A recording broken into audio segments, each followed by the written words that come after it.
हरिद्वार में कुंभ के आयोजन से कई साधु संत और अखाड़े पीछे हटे हैं। प्रधानमंत्री नरेंद्र मोदी ने साधु संतों से अपील की थी और कुंभ को प्रतीकात्मक रखने की बात कही थी, जिसके बाद जूना अखाड़े ने कुंभ समाप्ति का ऐलान किया। 2 अखाड़े ऐसा पहले ही कर चुके हैं।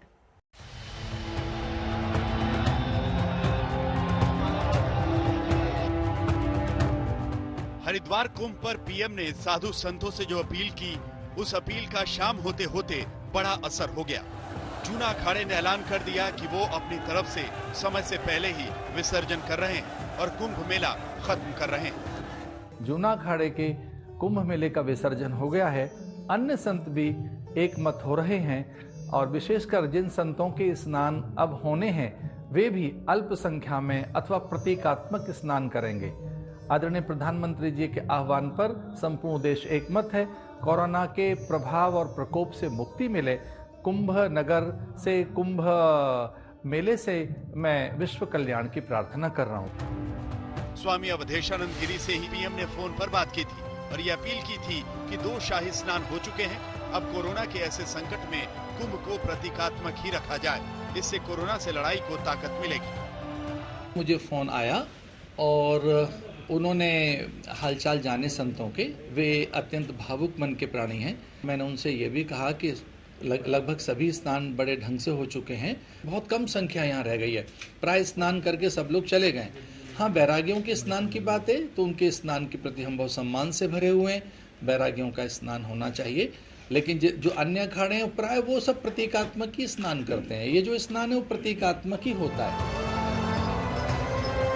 जूना अखाड़ा तो कुंभ खत्म करने पर राजी हो गया। निरंजनी और आनंद अखाड़े ने पहले से ही ऐसा कर लिया था।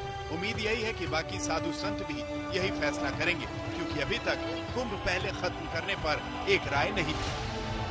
हजारों लाखों की मात्रा में वैष्णव साधु संत जो है पड़ाव डालें तो 27 तारीख को भव्यता और दिव्यता के साथ शाही स्नान होगा और गाइडलाइन के नियमों का पालन करते हुए होगा।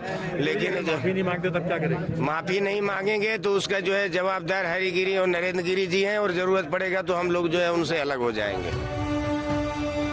हरिद्वार में कुंभ मेले की तारीख 30 अप्रैल तक है और 27 अप्रैल को चौथा शाही स्नान होना है। दावा यही है कि अब भी जिन्होंने कुंभ समाप्त होने का ऐलान नहीं किया, वो बाकी बचे साधु संत भी आयोजन को प्रतीकात्मक ही रखेंगे, क्योंकि इस बार की कोरोना लहर से खतरा बढ़ा है। खुद साधु संत भी कोरोना संक्रमित हुए हैं।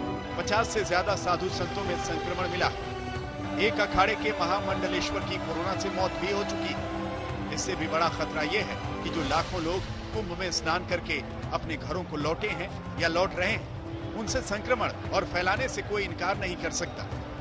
हरिद्वार कुंभ में 1-2 लाख नहीं, बल्कि पिछले 2 शाही स्नान में करीब 48 लाख से ज्यादा लोगों ने डुबकी लगाई है। इसीलिए एमपी और गुजरात जैसे कई राज्यों में इन लोगों को क्वारंटीन करने की गाइडलाइन भी जारी कर रखी है। आज तक ब्यूरो।